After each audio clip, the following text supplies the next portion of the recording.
wasallam, yang telah mengeluarkan manusia dari gelap gulita kekafiran menuju cahaya kebenaran yang terang benderang, yaitu agama Islam. Hadirin wal hadirat berbahagia, Allah Tuhan kita nan maha gagah seringkali kita jadikan hanya sebagai tokoh dalam dunia fiksi yang sangat kita kenali, tapi kita tidak pernah mendekatinya. Allah Tuhan kita nan maha agung, tak jarang kita jadikan hanya seolah pameran utama dalam dunia panggung yang sangat kita kenali, tapi sekali lagi kita tidak pernah dekat dengannya.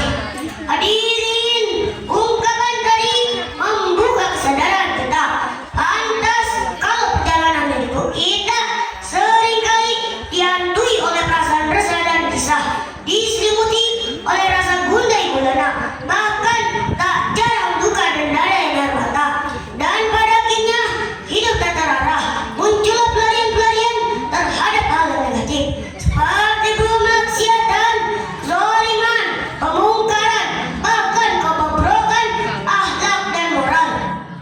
Mengapa ini terjadi? Karena kita tidak pernah mengingat Allah. Pada desa sini kita selalu meninggalkan sholat.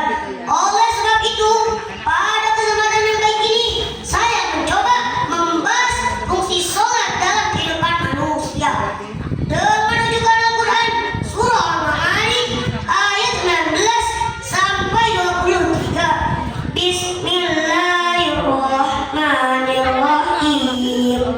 Weh, sepi amat, Pak, Bapak, Bu, Ibu. Nih, saya punya pantun, membaca Quran dari atas, turun ke bawah, ada sobek. Saya membaca Al-Quran bernada keras, para hadirin malah pada cuek. Kasihan ya, Bu, Ibu, kalau ada baca Al-Quran, jawab dong, Allah. Diulangi, Bismillahirrahmanirrahim. Allah. Nah, gitu dong, dasar mau doyok.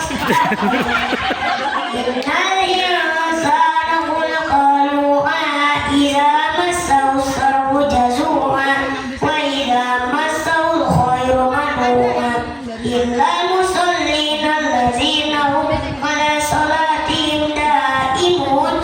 Artinya, sesungguhnya manusia diciptakan bersifat keluh kesah dan kikir. Apabila ia tidak kesusahan, ia berkeluh kesah, dan apabila ia mendapat kebaikan, ia amat kikir. Kecuali orang-orang yang meninggalkan sholat, mereka itu yang tetap menjaga sholatnya.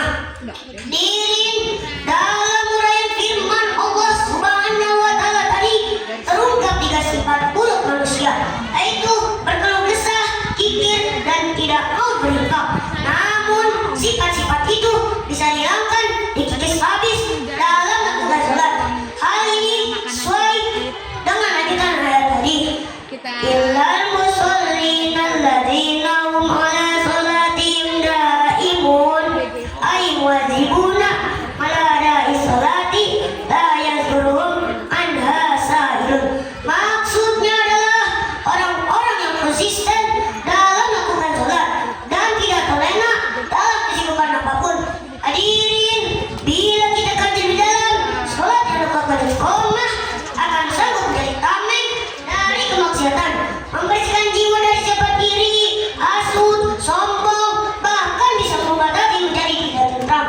Bukankah bila kita bersujud, kita menyadari bahwa yang lebih kuasa dan di atas segala-galanya adalah Allah. Bila kita berbuat kesalahan, kita akan merasa malu bila ada maksiat, sehingga kita semakin jauh dari kemaksiatan. Hadirin walidain rahimakumullah. Bagaimana dengan kondisi umat Islam yang sekarang dalam melakukan sholat? Ternyata hadirin, tidak sedikit masyarakat kita yang selalu mereka sedari untuk bisa melakukan sholat. Dari mulai kesibukan, bangun jalanan, tiduran, bangun kesiangan, bahkan yang paling memalukan, menganggap sholat sebagai penghalang dan segala aktivitas kehidupan.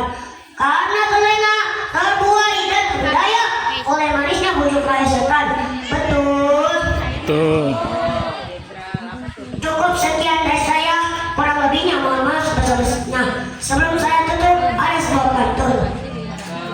Belum. Kopi pahit jangan minum. Cakep. Saya pamit. Wassalamualaikum warahmatullahi wabarakatuh.